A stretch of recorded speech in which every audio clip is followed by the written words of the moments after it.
요한복음 17장 3절 말씀 함께 봉독합니다. 영생은 곧 유일하신 참 하나님과 그가 보내신 자 예수 그리스도를 아는 것이니이다. 아멘. 요즘은 세계적으로 사건이나 사고를 통해서 많은 사람들이 생명을 잃고 있습니다. 천재지변같이 사람이 인력으로 막을 수 없는 그런 일도 안타깝지만 그런 사고가 많은 게 아니라 인재가 많다는 것. 그래서 사람의 잘못으로 다른 사람이 많이 죽는다는 게 매우 안타까운 일입니다. 이런 일을 겪게 되면 피해를 당한 가족은 평생을 아픔을 간직하고 살아가겠지만 다른 사람들에게는 시간이 지나면서 곧 잊혀지고 말 겁니다. 결국 산 사람은 사고를 수습하고 그렇게 살아가겠죠. 그런 사고를 당하지 않았더라면 더 오래 살 수 있었을 텐데 가족을 잃고 고통하는 아픔도 겪지 않아서 좋았을 텐데 그런 사고들을 당해서 사람이 많이 생명을 잃는 것은 안타까운 일입니다. 그런데 잘 생각해 보면 요즘 세상에 안전한 곳은 한 군데도 없습니다. 하나님이 보호자가 되어주시고 하나님이 피난처가 되어주시면 아무리 죽이려고 해도 안 되고 세상에 죽이려고 해도 안 되지만 세상에 안전한 환경은 없습니다. 방공호에 대피해도 안전하지 않고 어디를 가도 안전한 곳이 없습니다. 하나님이 우리의 피난처가 되어주셔야 됩니다. 이정배 집사님 누님은 오래전에 기도원에서 산에서 홀로 기도하다가 큰 바위가 바로 앞에 떨어지면서 정말 본인은 무사한 걸 충격스럽게 받아들였다고 했고 토요일날 그랬다고 그랬나요? 토요일날 늦게 집에 오셨는데 큰 트럭에 차가 밀리면서 사고가 나가지고 차는 폐차됐는데 누님 또 멀쩡하게 나타나셔서 정말 하나님께 충격스럽게 감사를 드리고 있다고. 이렇게 하나님이 보호해 주시면 정말 죽을 수밖에 없는 상황에서도 다 사는데 하나님을 보호자로 삼지 않고 하나님을 피난처로 삼지 않고서 안전을 보장을 받으려고 하면 사람은 아무리 노력해도 안전한 곳이 없습니다. 안전하다고 피한 곳이 도리어 생명을 잃게 하는 그런 요인이 될 수도 있습니다. 문제는 사람이 정말 이렇게 사고를 통해서 죽는 것도 여러 사람이 죽는 것도 안타깝지만 혹시 그런 사고를 안 당하고 살았다고 하면 자기 수완만큼 혹시 살았다고 하면 보는 이로 하여금 안타까운 마음을 주지 않아서는 좋겠지만 그것이 꼭 모든 사람에게 축복이다.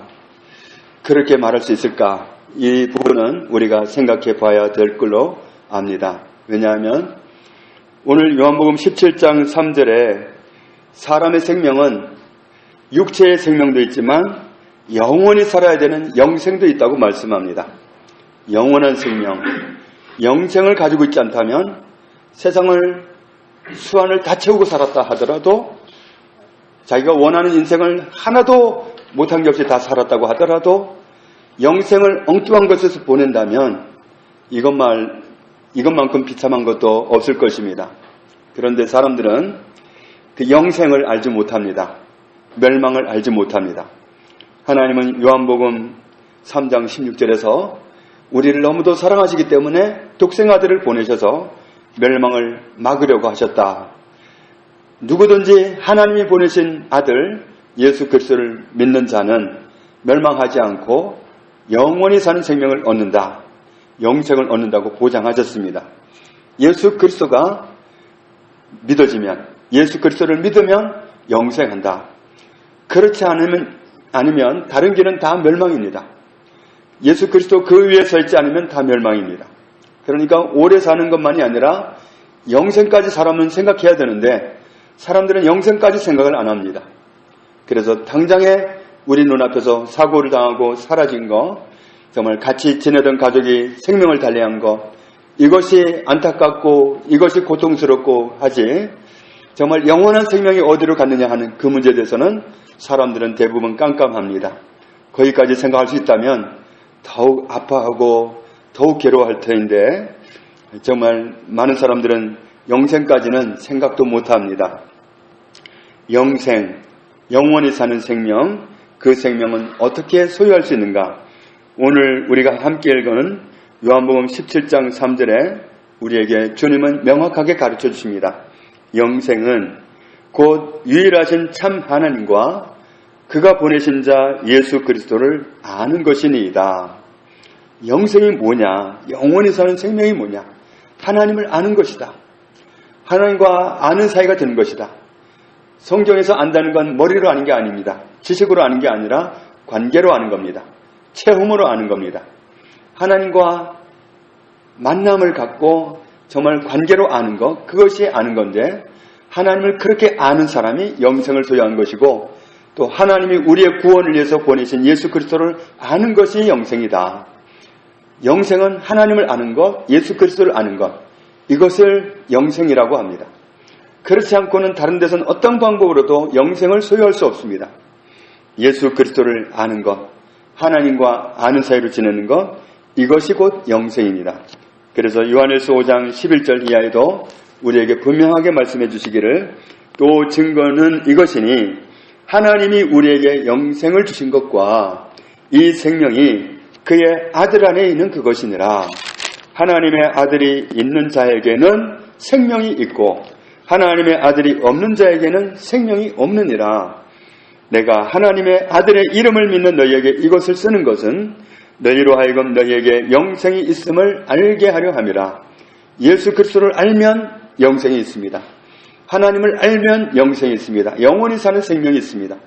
영원히 사는 생명이 없으면 사고로 죽지 않고 평생을 살았다 하더라도 자기 수완을 다 채웠다 할지라도 영원한 생명이 없으면 영원한 멸망입니다. 그리스도를 모시지 않은 자체가, 하나님을 알지 못하는 자체가 이미 멸망이라고, 이미 심판받은 거라고 주님은 말씀하셨습니다. 그래서 정말 우리가 깊이 생각할 부분은 정말 우리가 때로 사랑하는 가족이나 친구를 갑자기 잃게 될 때 얼마나 충격을 받고 힘들어할 수 있습니까? 그런데 보다 중요한 것은 영생이다. 영생을 소유하지 못한 사람은 영원히 멸망한 자리로 떨어지게 돼 있다. 우리가 이 사실을 염두에 두고 다른 사람들을 대할 수 있다면 그러면 한 사람이라도 더 도울 수 있을 것입니다. 이번에 세월호 사고가 나서 정말 모든 사람들이 안타까워하는 것은 왜 그 배가 침몰해가는 상황에서도 아무도 구조를 안 했느냐. 그 구조의 사명을 가진 사람들은 다 뭐 했느냐. 정말 뛰어들려고 하면 막아버리고 그러다가 본인들이 뛰어드는 것도 아니고 막아버리고 막아야 될 사람들이 구조해야 될 사람들이 구조를 안 한 것이 정말 우리의 현실소입니다. 얼마나 안타까운 일인지 모릅니다.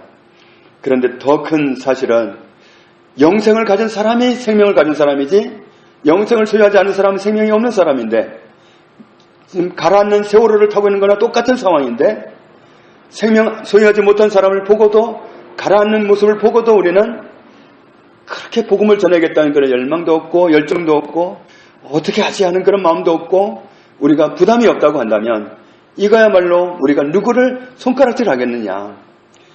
누가 해경을 보고 손가락질 하겠느냐. 나는 어떨까?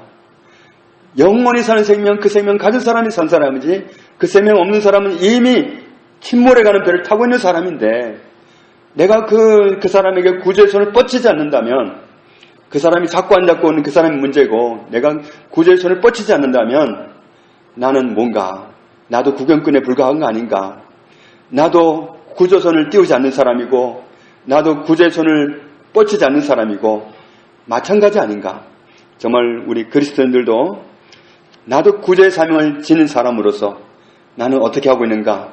정말 영원한 생명을 소유한 사람인지 아닌지 침몰한 배를 탄 사람인지 아닌지 우리가 여기에 깊은 관심이 없다고 한다면 정말 우리도 안타까운 사람들입니다.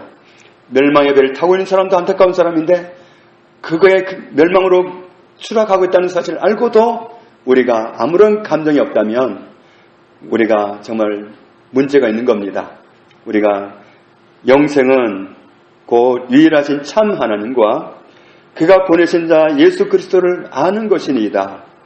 예수님이 말씀해 주신 그 명확한 정의, 영원히 사는 생명, 영생은 바로 이겁니다. 하나님 아느냐, 예수 그리스도 아느냐. 우리가 자녀들에게 학교 안 가고 공부 안 하는 건 굉장히 속 답답해하고 굉장히 안타까워합니다. 야단도 치고 정말 심하게는 매질을 할지도 모릅니다. 학교 안 가는 건 굉장히 충격을 받지만 영원한 생명을 소유해야 되는데 거기에 대해서 우리가 관대합니다. 내 딸이 생명을 소유했느냐? 내 아들이 생명을 소유했느냐? 영원히 사는 생명을 소유했느냐 안 했느냐? 그 문제는 깊은 관심이 없습니다. 당장의 눈앞에 떨어진 세상살이에는 적응 못할 때 굉장히 충격을 받으면서 영원히 사는 생명을 소유하지 못해서 지금 침몰하는 배를 타고 가라앉고 있는데도 불구하고 우리는 그 경각심을 모르고 있습니다. 우리가 하나님 앞에서 정말 오늘 요한복음 17장 3절 말씀을 깊이 새길 수 있기를 원합니다. 영생은 유일하신 하나님을 아는 겁니다. 예수 그리스도를 아는 겁니다.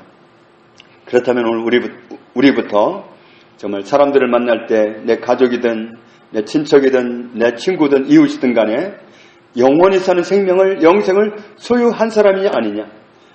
그건 예수 그리스도를 알고 있느냐, 하나님을 알고 있느냐, 그렇지 못하냐, 거기에 판가름 납니다. 오직 그거밖에는 없습니다. 예수 그리스도를 전하는 것이 생명이라고 한다면 우리가 수치를 좀 당한들, 우리가 모욕을 좀 당한다 한들 우리가 정말 그 사람이 구원받고 알게 된다면 정말 감사할 것입니다. 또 그렇지 않다고 하더라도 혹 그 간절한 내 열정을 모르고 내 마음을 모르고 구주의 손을 뿌리쳤다 할지라도 주님 앞에 인정을 받게 될 것입니다. 우리는 구주손을 띄워야 될 사람이고 구주의 손을 뻗쳐야 될 사람들입니다. 영생을 소유했느냐 안 했느냐, 침몰한 배를 타고 있는 이 시대에 세월을 탄 거나 마찬가지인 이 시대 사람들, 우리의 가족들을 생각하면서 정말 이 사실을 우리가 부각시키고 하나님 앞에서 기도하는 밤이 될 수 있기를 원합니다. 영생이 무엇이냐? 내 자녀가 영생을 소유했는가? 내 가족이 영생을 소유했는가? 이 사실이 크게 부각되어지고 정말 영생은 예수 그리스도 하나님 그분을 아는 건데 알고 있는가? 이것을 가지고 어떻게 접근할 것인지. 그래서 정말 우리가 하나님 앞에서 새 언약의 계명도 받았으니까 정말 내 자녀에게 예수 그리스도를 아는 은혜를 주시라고, 하나님 아는 지혜를 주시라고, 그래서 아무개 하나님이 되어달라고 우리가 기도할 때인 줄로 믿습니다. 영생을 소유하게 하는 그 정말 구조를 하는 그런 사명을 감당하는 저와 여러분의 삶이 되기를 주님의 이름으로 축복합니다. 아버지 하나님 감사합니다. 가장 중요한 것은 생명입니다. 생명을 잃은 사람, 그것은 가장 큰 것을 잃은 사람입니다. 그러나 영원히 사는 생명이 있다는 사실조차도 모르는 너무도 많은 사람들이 세월호를 탄 것과 똑같은 그런 침몰하는 배를 타고 있습니다.